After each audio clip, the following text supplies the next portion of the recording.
Hey, good morning, everybody. I hope you're having a fantastic Wednesday. My name is Jade Alberts, and I'm a business strategist that focuses on rejuvenating and re-energizing small businesses.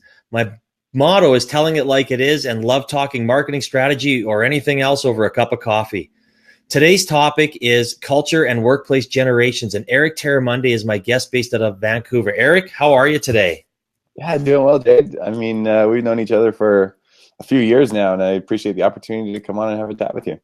That's so true. I guess we met in one of my prior gigs and talking about the future of work and yours, and your career has taken off. And I would love for you to share. You just show the wall of your speakers. I thought that was an unbelievable how Sure. many events that you have spoken to over the last little bit. Let's take a look here.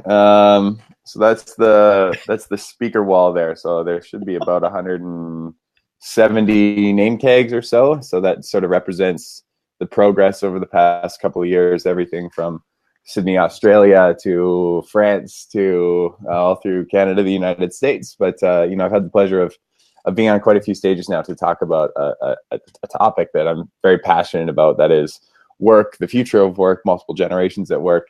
And the way that I see it, I mean, if work is something we do more than anything else in a day, we may as well like it, right? It's not necessarily about the ping pong tables and the beer kegs. It's about really enjoying that experience that ultimately occupies more time than sleeping, than being with our families, and that's where the opportunity is. Oh, absolutely. And a lot of your stuff is out there on social media and LinkedIn, and I put your website up there, and I highly recommend everyone going and checking it out because it's very inspirational, and you are an outstanding speaker. I appreciate that. Thanks, Jay. Uh, well, we'll get into it here. Eric is on a mission to change the way we talk about work. A best-selling author, speaker, and entrepreneur, Eric is a co-founder of Now Innovation and has been featured in Forbes Inc., Thrive Global, and the Huffington Post, and many others. Eric is currently signed by the National Speakers Bureau and travels throughout the world talking about the future of work and multiple generations in the workplace. Eric spoke at TEDx in Vancouver and giving his presentation entitled Bigger Than Work. His best-selling book, Rethink Work, is now available on Amazon and in bookstores across Canada. Look at that. I was going to bring mine out, but I totally forgot about that brain fart. It's a good thing you have it. It's a great book. So I guess, you focus on culture and generations, and I'm 100% agreement, about the stereotyping that goes on that you always talk about, and everyone wants to hire the best people. I mean, how do you recommend doing this? But more importantly, how do you keep these people in your company? Yeah, I mean that's a huge question, and one that doesn't really have one simple answer. So what I'll say right now is, in the Western world, HR is very much viewed as a cost center and not an investment center, right? So let me just put it this way: if you're to buy a pair of shoes, you don't measure how many times you wore those pair of shoes before you throw them out, right? Now, instead, if we were to flip that purchase of a pair of shoes to an investment instead of just a purchase where it's just a sunk cost, you would then measure how many times you wore those pair of shoes and see how efficient your use of the shoes were and how much your cost per use were before you throw them out. Now, generally speaking, the way that I see human resources in Canada and the United States right now is that it's just sort of a sunk cost. We have to spend on people rather than invest in people. And when you spend on people, there's no measurement on the return.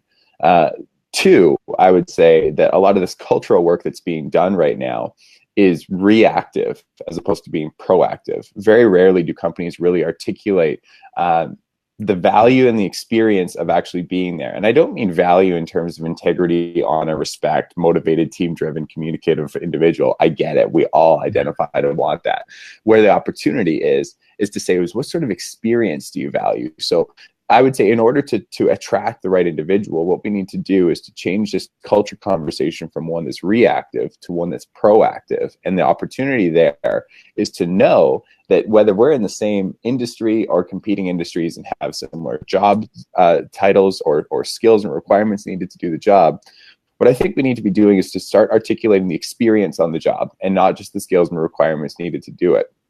The example there is that in the States right now, there are over 3 million accountants, right? 3 million accountants that have a very similar skill set, no doubt. right? You could be in KPMG, Ernst & Young, Deloitte, PwC, Lululemon, Starbucks, the government, WeWork. It doesn't matter where you are, right? The kicker here, though, is that each of those employers offer a vastly different lived experience while they're in the job. So while you and I both might be CPAs, you might thrive in an open office environment, and I might be incredibly introverted, allergic to dogs, don't like beer, and not a good ping pong player, and just want my cubicle safety and security. And that's fine. Yeah. And so what I'm saying is that a best culture doesn't exist. An optimized culture does. And I think the biggest mistake that companies are making right now is not understanding the differentiator between, or the distinction between imitation and inspiration. You can be inspired by the startups, by the Googles, by the big banks, by the big consulting firms, by the big law firms, by anyone really.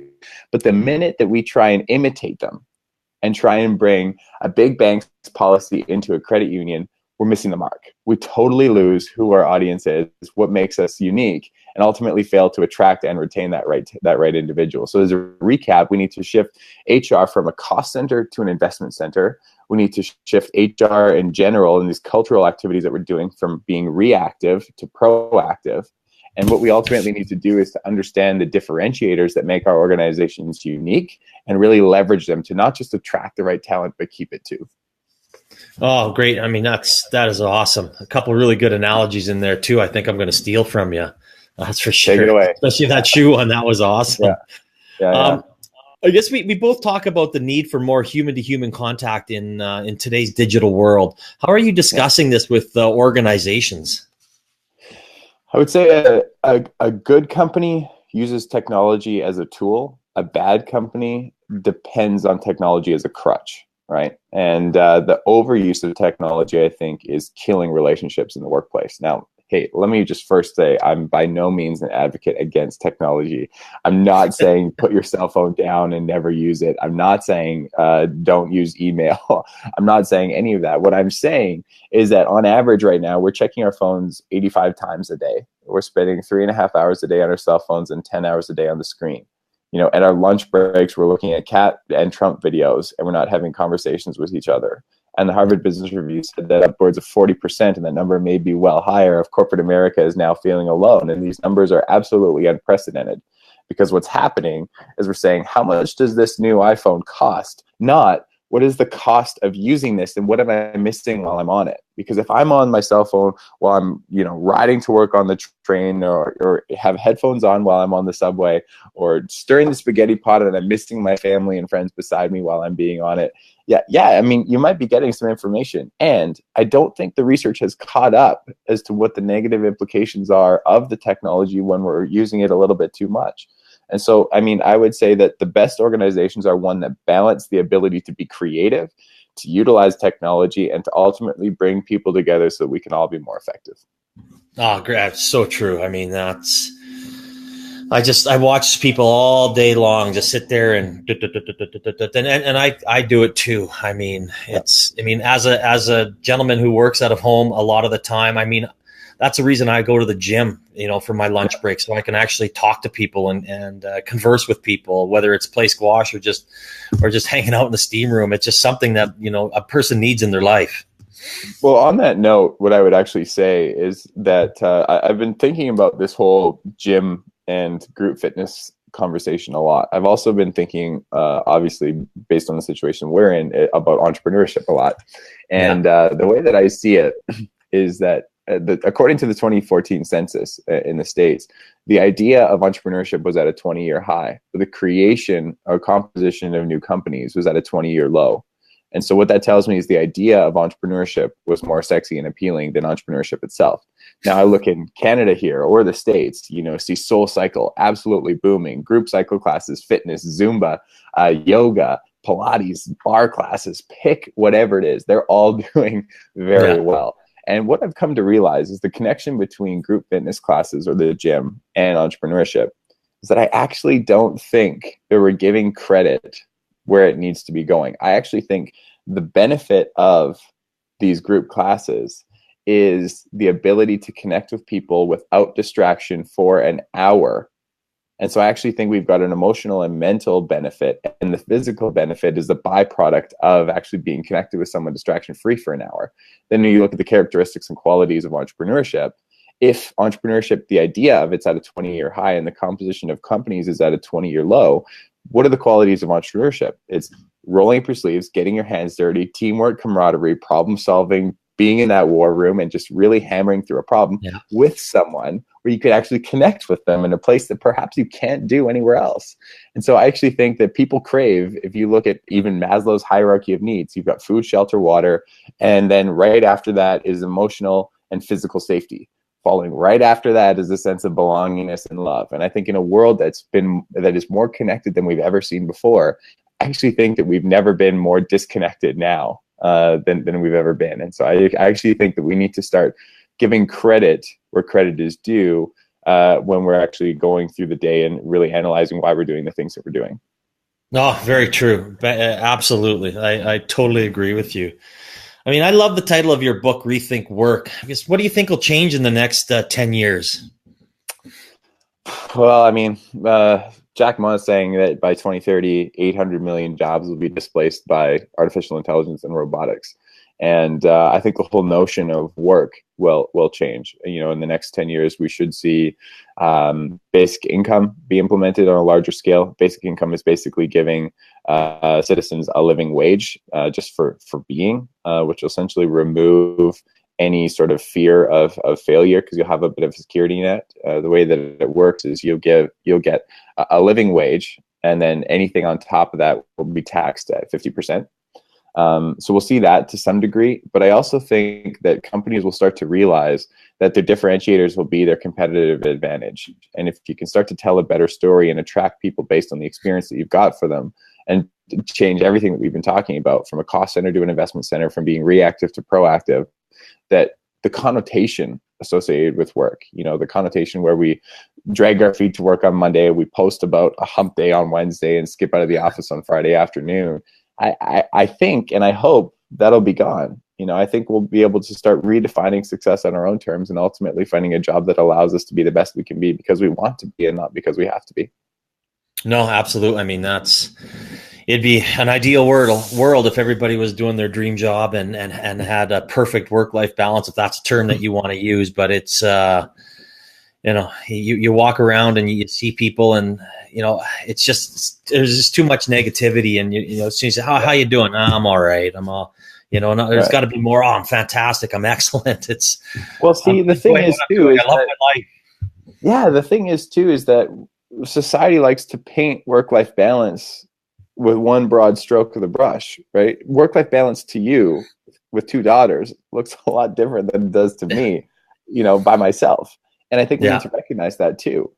You know, Amazon, for example, was under fire in 2015 under that New York Times article you may or may not remember, because they were working 12, 14, 16 hours a day. Apparently, you know, society thought the culture was toxic, And it turns out that, you know, Amazon's Glassdoor score right now is like 4 out of 5. Their engagement scores are really high. It's because they didn't change anything, for the record. What they did is they started to attract people that wanted that experience, right? And so while we on the outside might think that that is a terrible experience that we'd never want to be a part of, that's fine. They're not hiring us. And I think if we can understand the environment that's best for us and attract those people by really being upfront and transparent about what that realize their lived experience is, we'll all be better off. No, absolutely. That's what it's about, being better off. Mm-hmm. If you were to give one piece of advice to a small business moving forward, what would it be? So I think Simon Sinek's "Start with Why" is a really interesting concept. Basically, for those who aren't aware of Simon Sinek, his line basically that put him on the map was that people don't buy what you do; they buy why you do it. Now, from an employer standpoint, and you're in insurance or accounting or finance or any sort of white collar position, or even a dentist or a vet, or, you know, your why, if you're not a CSR triple bottom line charitable nonprofit company, is a little bit difficult to articulate. Like the last thing I'd want to see is a dentist's vision statement just to make the world's teeth a little bit whiter. Like I get it. I understand. Like that's not rocket science. What I do want to see is how your company, how your shop, how your business differentiates from others in that same space. Like if we're looking to hire a receptionist or an assistant, they get it. They know what the job is. Don't feed them some empty vision and mission statement so that they feel more compelled to be part of your clinic, right? I mean, I think we all understand why. Understand and articulate the experience while you're in that job that would differentiate from another, or the life that your employees live outside of the job that will allow you to create a better friendship and a better life as a result. I mean, people are working on average 47 hours a week right now. And if you're going to quit your job and go to a new one, or if you're going to be hired into a new job and you have no idea the life that you're going to live as a result of the job, well, it's no wonder engagement can't pass 30%. It's no wonder tenure is on average between 18 and 24 months. It's no wonder that students now that are graduating are going to have 13 jobs by the time they're 40. What's happening is that we're just rolling the dice over and over and over until we actually hit snake eyes. Unfortunately, a good job right now is snake eyes and not sevens, or we'd be able to roll a lot less. Yeah, no doubt. Oh, goodness. I mean, you are one of the most authentic, genuine people I have ever met. And we got to know each other the last, 3 or so years. And I've helped you on a few occasions. But more importantly, I've learned a lot from you. So that being said, why don't you share with us where the Eric Termuende journey is going to go next? Yeah, I mean, I'm doing a lot more work on the speaking circuit, sort of overseas. It seems to be now a little bit down to the States. You can expect a conference coming up from us in the next 18 months. I'm not going to give any more details other than that, but watch for something. You can expect another book in the next 24 months, I would say. Just sort of putting the groundwork in on that. And you can expect growth and evolution, like I would hope and expect from anyone else too. I mean, the way that I see it right now, if I'm not laughing or at least chuckling a little bit about something I said 8 months ago, I'm not growing fast enough. And so if you expect the exact same message 8 months from now that you got today, it means I'm not studying the world around me enough. And so, I get a lot of people that follow this journey that are really engaged in it. And I encourage anyone to follow along as well. I'll say, Jade, and we've had this chat before we talked too, but the value that I get in my job is from talking to people about anything that they are passionate about, that they deem to be important, any angles, opinions, and perspectives. I like to see myself as sort of the focal point of all the information around and get to relay that. And that is an incredible honor, when speaking to great companies all over the world. But it's not just great companies. It's lived experiences from people in the workforce, from people living that grind, from people loving and hating their jobs. And, if anyone, has an opinion they want to share or some ideas or just, want to have a chat, that's what I'm here for and love the job. Oh, absolutely. I mean, I just love, having a cup of coffee with somebody. And if you're not listening to that person, you're not growing as a person. And that's something that a lot of companies need to do. Even small businesses, what I stress is, listen to what your clients are saying, listen to what you're doing. And if you're, as you pointed out, if you're just reacting to what they're doing, you're not going to be growing. And some people may not want to grow and they're happy with the life they have and the business they have, and that's fine. But if you really do want to grow, you definitely have to listen. That is the priority number one. Yeah, and you don't have to agree. I think that's the kicker too. But I think, I actually love a healthy debate more than I just like a yes conversation, because the minute a healthy debate sparks, both people are learning. And whether you agree at the end of the conversation or not, to me, doesn't matter as much as the opportunity to hear from another angle or perspective or opinion on a situation that you think you got figured out. I've got nothing figured out. I know that. Hey, well, that's the beauty of it, right? And I think that's why we like the job that we've got. Exactly. Well, that is awesome. I appreciate you taking time out of your schedule to sit down and have a chinwag with us. That's awesome. I really appreciate it, Eric. Cool. Well, for anyone who's just tuning in, check out Rethink Work, check out the website. And if I can help in any way, let me know.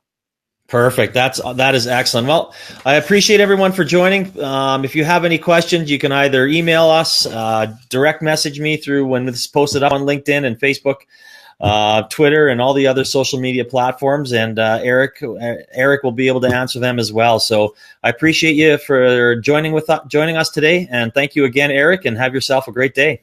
Cool. Thanks, Jade. Take care.